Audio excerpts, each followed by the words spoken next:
بسم اللہ الرحمن الرحیم۔ السلام علیکم، میں شجیع اللہ فراست، آپ دیکھ رہے ہیں نیشنل اور انٹرنیشنل نیوز پر مشتمل 4 ٹی وی کا خصوصی خبرنامہ دنیا بھر سے، یعنی خبریں آپ کی نظر سے۔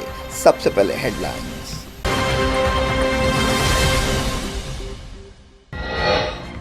خارگ آئلینڈ پر قبضہ زیر غور، ایران کا تیل چاہیے، اسلامی جمہوریہ کو نیوکلیئر ارادے چھوڑنے پڑیں گے، ٹرمپ کا بیان، کہا ڈیل ہو سکتی ہے۔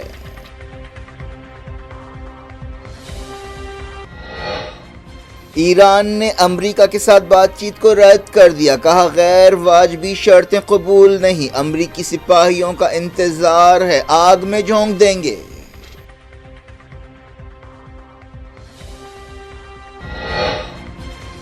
ایران نے نیوی چیف علی رضا تنگسیری کی شہادت کی تصدیق کی، آپریشن سچا وعدہ کی نئی لہر، اسرائیل اور خلیجی ملکوں میں حملے۔ اسرائیل کی حیفا آئل ریفائنری میں آگ لگ گئی، بغداد ایئرپورٹ کے قریب امریکی اڈہ، عراقی تنظیموں کا نشانہ۔ لبنان کے محاذ پر لڑائی جاری، اسرائیلی فوجی مرا، حزب اللہ نے کہا بیت لیف میں کئی فوجیوں کو ہلاک یا زخمی کیا۔ اسپین نے امریکی جہازوں کے لیے آسمان بند کر دیے، آسٹریلیا نے کہا ٹرمپ اسٹریٹجی صاف کریں، نیوزی لینڈ نے لمبی لڑائی کے خلاف کیا خبردار۔ تیل کی قیمتیں $115 فی بیرل ہو گئیں، نفٹی اور سینسیکس میں 2% سے زیادہ کی گراوٹ۔ بنگال اور تمل ناڈو اسمبلی الیکشنز کے لیے نوٹیفیکیشن جاری، اسٹالن اور وجے نے نامینیشنز داخل کیے۔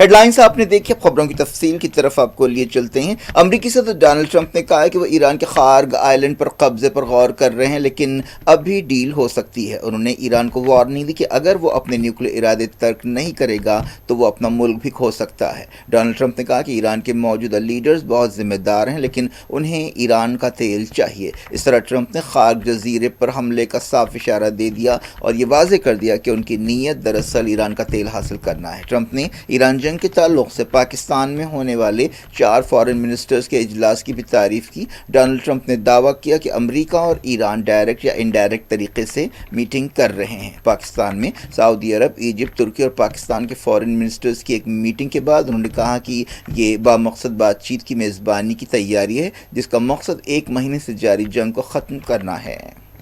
ڈونلڈ ٹرمپ نے ایئر فورس 1 کے ہوائی جہاز میں رپورٹر سے بات چیت کرتے ہوئے کہا کہ میرے خیال میں ہم ڈیل کر سکتے ہیں، مجھے اس کا یقین ہے۔ ٹرمپ نے کہا کہ ایران اپنے نیوکلیئر پروگرام کو چھوڑ دے اور جو افزودہ مواد ہے یا انرچ یورینیم ہے وہ امریکہ کے حوالے کر دے۔ ٹرمپ نے دعویٰ کیا کہ ایران بری طرح کمزور ہو چکا ہے۔ ٹرمپ نے دعویٰ کیا کہ ایران میں حکومت کی تبدیلی ہو چکی ہے۔ انہوں نے یہ بھی دعویٰ کیا کہ ایران کے سپریم لیڈر مجتبی خامنہئی زخمی ہیں یا مر چکے ہیں۔ امریکی صدر نے کہا کہ اتوار کو امریکہ نے بعض ایسے ٹارگٹس پر حملے کیے جن پر حملے کی لمبے عرصے سے تیاری کی جا رہی تھی۔ ٹرمپ کے اس دعوے کے باوجود ایران اسرائیل میں اور خلیجی ملکوں میں امریکی اڈوں پر مسلسل حملے کر رہا ہے اور آبنائے ہرمز پر اس کی پکڑ مضبوط ہے۔ ایرانی پارلیمنٹ کے اسپیکر محمد باقر خلیباف نے امریکہ کو زمینی آپریشن کے خلاف خبردار کیا۔ انہوں نے کہا کہ ایرانی فوجیں امریکی سپاہیوں کا انتظار کر رہی ہیں تاکہ انہیں آگ میں جھونکا جا سکے۔ خارگ آئلینڈ ایرانی تیل کی لائف لائن سمجھی جاتی ہے۔ جنگ کے شروع سے ہی ٹرمپ خارگ آئلینڈ پر قبضے کی بات کرتے رہے ہیں۔ ایران کی زیادہ تر تیل کا ایکسپورٹ اسی جزیرے سے ہوتا ہے۔ دوسری طرف ایران نے امریکہ کے ساتھ بات چیت کو رد کر دیا اور پاکستان کی پہل پر ہونے والی کوششوں کو نظر انداز کیا۔ پاکستان کے وزیر خارجہ اسحاق ڈار نے اتوار کو اس بات چیت کی میزبانی کی تھی۔ ایرانی وزارت خارجہ کے ترجمان اسماعیل بقائی نے کہا کہ ہمیں بات چیت کے نام پر صرف ای میلز کے ذریعے اور دوسرے سورسز کے ذریعے پیغامات دیے گئے کہ امریکہ بات چیت کرنا چاہتا ہے۔ انہوں نے کہا کہ ہمارا مقصد بالکل صاف ہے، ہم غیر واجبی شرطیں قبول نہیں کریں گے۔ انہوں نے کہا کہ ڈپلومیسی کے بارے میں امریکی دعووں پر کوئی یقین نہیں کر سکتا کیونکہ وہ اپنا سٹینڈ بار بار بدلتا رہتا ہے۔ ایجپٹ، ترکی، سعودی عرب اور پاکستان کے فارن منسٹرز کی میٹنگ کے بعد صدر پاکستان آصف علی زرداری نے مڈل ایسٹ کے تناؤ اور پاکستان کے رول کے بارے میں ایک میٹنگ کی صدارت کی۔ ممبئی میں ایران کے قونصلیٹ جنرل نے کہا ہے کہ امریکہ کے ساتھ کوئی ڈائریکٹ بات چیت نہیں ہو رہی ہے۔ انہوں نے کہا کہ پاکستان اپنی طرف سے کچھ کوششیں کر رہا ہے، اس سلسلے میں ایران کا کوئی رول نہیں ہے۔ پینٹاگون کئی ہفتوں سے جزیرہ خارگ اور ابنائے ہرمز کے قریب ساحلی مقامات پر حملوں کی منصوبہ بندی کر رہا ہے۔ مڈل ایسٹ میں 10,000 اضافی سپاہیوں کو جمع کرنے کی تیاری ہو رہی ہے۔ ایک دن پہلے خبر آئی تھی کہ 3,500 اضافی فوجی مڈل ایسٹ پہنچ چکے ہیں۔ اس دوران وائٹ ہاؤس کی پریس سیکرٹری کیرولائن لیوٹ نے کہا ہے کہ ان سپاہیوں کو جمع کرنے کا یہ مطلب نہیں ہے کہ زمینی آپریشن کا فیصلہ کر لیا گیا ہے۔ ایران کو کمزور کرنے کے امریکہ کے دعووں کے باوجود ایران نے آپریشن سچا وعدہ 4 کے تحت نئے حملے کیے۔ ریولیوشنری گارڈز اور ایرانی فوج نے اب تک اس آپریشن کے تحت 86 لہروں کے ساتھ حملے کیے ہیں، جن میں اسرائیل اور خلیجی ملکوں کو نشانہ بنایا گیا ہے۔ ان حملوں میں امریکہ کے کئی فوجی اڈوں کو تباہ کیا گیا ہے۔ ایسے ایک تازہ حملے میں حیفا میں اسرائیل کی ایک آئل ریفائنری پر حملے کے بعد آگ لگ گئی۔ بتایا گیا کہ بازان آئل ریفائنری پر زبردست حملہ ہوا۔ اس حملے میں حزب اللہ کا بھی تعاون لیا گیا۔ حیفا آئل ریفائنری پر میزائل حملے کے بعد وہاں پر آگ بجھانے کی کوششیں کی جا رہی ہیں۔ اسرائیل کی وزارت صحت نے کنفرم کیا کہ 28 فروری کے بعد سے 6,000 سے زیادہ اسرائیلی زخمی ہوئے ہیں۔ ان میں 121 اب بھی ہاسپٹل میں اپنی زندگی سے لڑ رہے ہیں۔ وزارت صحت نے کہا کہ پچھلے 24 گھنٹوں میں 232 اسرائیلی سپاہیوں کو الگ الگ ہاسپٹلز میں شریک کیا گیا ہے۔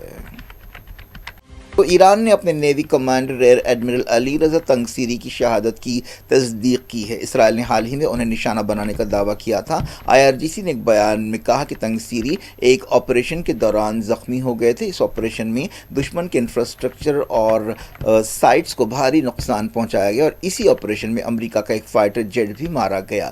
IRGC نے بتایا کہ تنگسیری جزیروں اور ساحلی علاقوں میں فوجوں کی تعیناتی میں مصروف تھے جب ایک حملے میں وہ زخمی ہوئے۔ اسرائیل نے ایران میں تازہ حملے کیے ہیں۔ بتایا گیا کہ تازہ کارروائیوں میں ہتھیار بنانے کے مقامات کو نشانہ بنایا گیا۔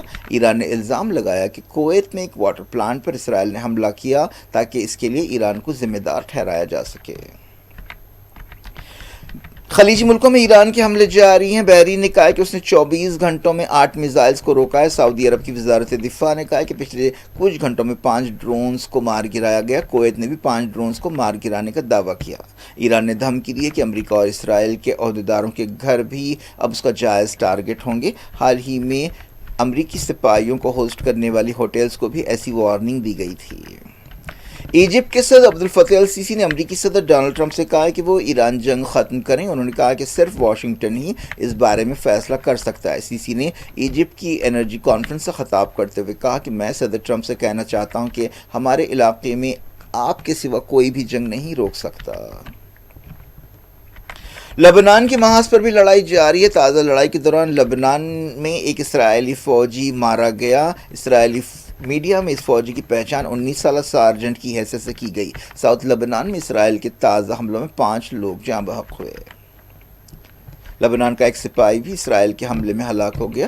لبنان میں حزب اللہ کے حملے میں سپاہی کے اسرائیلی فوجی کے مرنے کے ساتھ ہی اب تک اسرائیلی فوجیوں کی تعداد جو مر چکے ہیں 6 ہو گئی۔ اس کے علاوہ 20 سے زیادہ اسرائیلی ہلاک ہوئے ہیں۔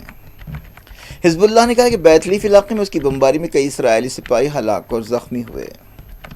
ایران نے کہا کہ لبنان حکومت کے حکم کے باوجود بیروت میں ایران کے سفیر کام کرتے رہیں گے۔ حال ہی میں بعض اختلافات کی وجہ سے لبنان کی حکومت نے ایران کے سفیر کو ناپسندیدہ شخصیت قرار دیا تھا اور اتوار تک انہیں ملک چھوڑنے کا حکم دیا تھا۔ جنگ کے تعلق سے حزب اللہ کی تائید کے مسئلے پر یہ اختلافات پیدا ہوئے ہیں۔ بغداد ایئرپورٹ کے قریب امریکہ کے ایک فوجی اڈے پر راکٹ حملہ ہوا ہے۔ عراق میں ایران کی حامی شیعہ تنظیمیں مسلسل ایسے حملے کر رہی ہیں۔ عراق سے خلیجی ملکوں پر بھی حملے کیے جا رہے ہیں۔ ان حملوں کی وجہ سے عرب ملکوں کے ساتھ عراق کے تعلقات متاثر ہو رہے ہیں۔ 6 عرب ملکوں نے ایک بیان جاری کرتے ہوئے عراق سے GCC ملکوں پر حملوں کی مذمت کی اور الزام لگایا کہ بغداد کی حکومت ان حملوں کے لیے ذمہ دار ہے جو ایران کی مدد رکھنے والے گروپوں اور پراکسیز پر قابو پانے میں ناکام ہو رہی ہے۔ یمن کے حوثی بھی جنگ میں کود پڑے ہیں۔ اسرائیل نے تصدیق کی ہے کہ اتوار کو مسلسل دوسرے دن یمن کے حوثیوں نے اسرائیل میں حملے کیے ہیں۔ اسپین نے ایران پر حملوں کے لیے امریکہ کو اپنی ہوائی سرحدوں کے استعمال کی اجازت دینے سے انکار کر دیا ہے اور امریکہ کے فوجی ہوائی جہازوں کے لیے اپنے آسمان بند کر دیے ہیں۔ اسپین کے اس فیصلے سے مڈل ایسٹ میں امریکہ کے فوجی آپریشنز میں مشکلیں پیش آئیں گی۔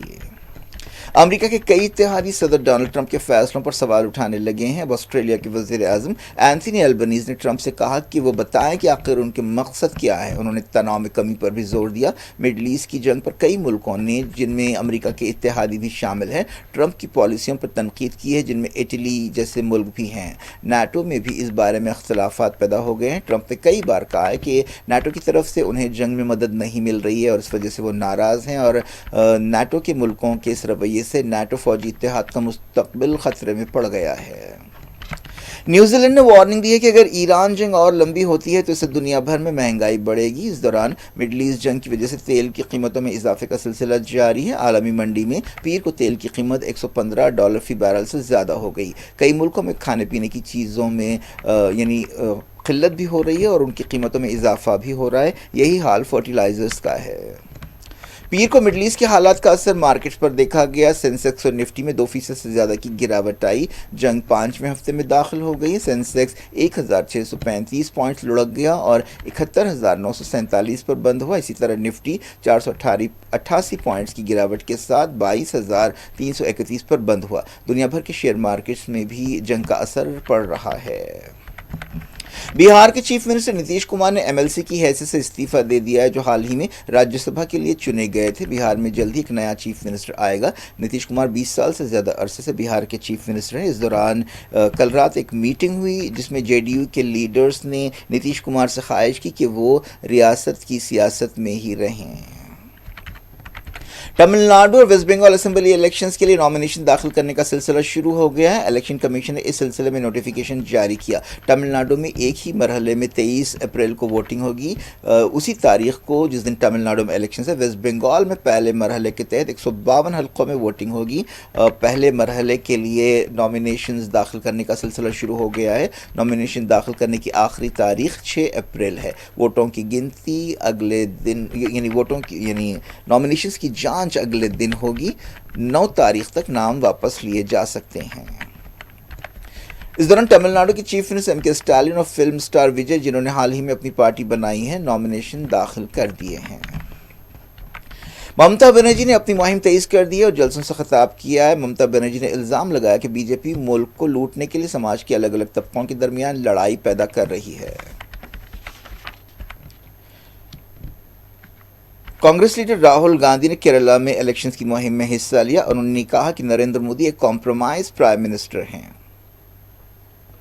انہوں نے انڈیا امریکہ ٹریڈ ڈیل پر تنقید کرتے ہوئے کہا کہ امریکہ کے کسانوں کے لیے انڈیا کے دروازے کھول دیے گئے ہیں۔ انہوں نے یہ بھی نشاندہی کی کہ انڈیا اپنی مرضی سے تیل بھی نہیں خرید پا رہا ہے۔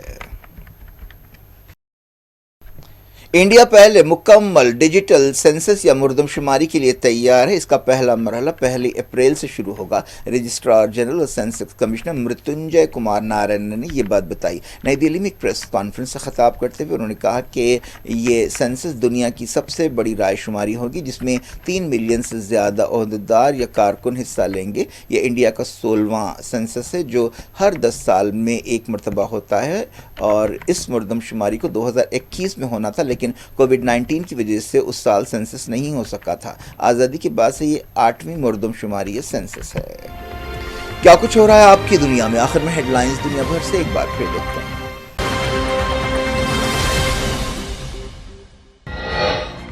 خارگ آئلینڈ پر قبضہ زیر غور، ایران کا تیل چاہیے، اسلامی جمہوریہ کو نیوکلیئر ارادے چھوڑنے پڑیں گے، ٹرمپ کا بیان، کہا ڈیل ہو سکتی ہے۔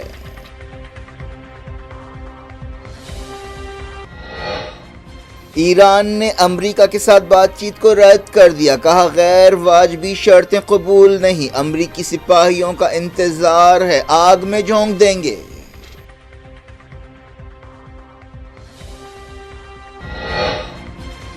ایران نے نیوی چیف علی رضا تنگسیری کی شہادت کی تصدیق کی، آپریشن سچا وعدہ کی نئی لہر، اسرائیل اور خلیجی ملکوں میں حملے۔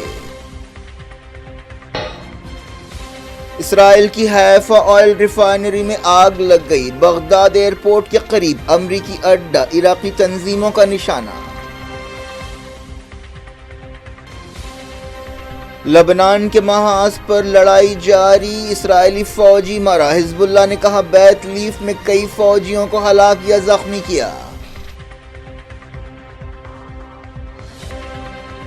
اسپین نے امریکی جہازوں کے لیے آسمان بند کر دیے، آسٹریلیا نے کہا ٹرمپ اسٹریٹجی صاف کریں، نیوزی لینڈ نے لمبی لڑائی کے خلاف کیا خبردار۔ تیل کی قیمتیں $115 فی بیرل ہو گئیں، نفٹی اور سینسیکس میں 2% سے زیادہ کی گراوٹ۔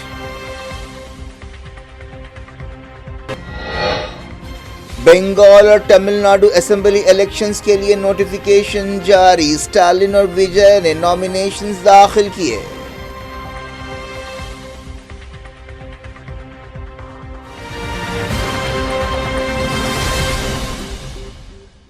یہ تھی آج کی خبریں، شجیع اللہ فراست کو دیں اجازت اور اپنا بے حد خیال رکھیں۔ اللہ حافظ۔